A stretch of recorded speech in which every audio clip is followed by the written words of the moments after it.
తప్పకుండా మీ అందరి ఉత్సాహం, మీ అందరి ఆవేశం చూస్తుంటే ఎంతో కాలం లేదు. తొందరలోనే తప్పకుండా రాజేంద్ర నగర్కు కాబోయే ఎమ్మెల్యే గారు సోదరుడు మా తమ్ముడు పట్లోళ్ళ కార్తిక్ రెడ్డి గారు. బీఆర్ఎస్ వర్కింగ్ ప్రెసిడెంట్ కేటీఆర్ సంచలన కామెంట్స్ చేశారు. త్వరలోనే రాజేంద్రనగర్ నియోజకవర్గంలో ఉప ఎన్నికలు వస్తాయని చెప్పారు. రాబోయే ఎన్నికల్లో పటోళ్ల కార్తిక్ రెడ్డి ఎమ్మెల్యే అభ్యర్థిగా ఖరారు చేశారు. నియోజకవర్గ ప్రజలు ఆగ్రహంతో ఉన్నారని, ఎప్పుడు ఎన్నికలొచ్చినా భారీ మెజారిటీతో కార్తిక్ రెడ్డిని గెలిపించుకుంటారని చెప్పారు.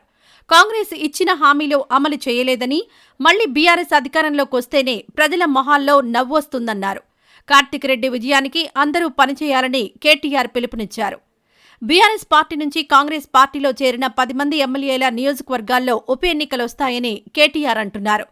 దీనిపై నిర్ణయం తీసుకోవాల్సిందిగా సుప్రీంకోర్టు స్పీకర్కు చెప్పిందని, అయినా స్పీకర్ ఇంకా మౌనంగానే ఉండడంతో నెక్స్ట్ తీర్పులో సుప్రీంకోర్టు తీర్పు చెబుతుందని అంటున్నారు. ఈ నేపథ్యంలోనే కార్తిక్ రెడ్డిని నియమించారు.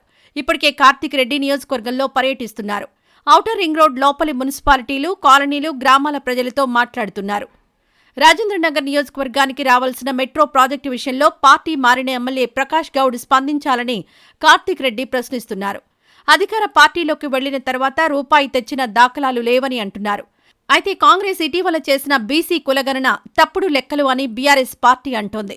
అయినా సరే ఇక్కడ బీసీ జనాభా ఎక్కువ. అయితే 2009 నుంచి తొలకంటి ప్రకాష్ గౌడ్దే రాజేంద్రనగర్లో విజయం. టీడీపీ పార్టీ ఎమ్మెల్యేగా గెలిచి 2014లో బీఆర్ఎస్లో చేరాడు. 2023లో బీఆర్ఎస్ తరపున గెలిచి కాంగ్రెస్ పార్టీకి మారాడు. 4 పర్యాయాలు ప్రకాష్ గౌడ్దే విజయం.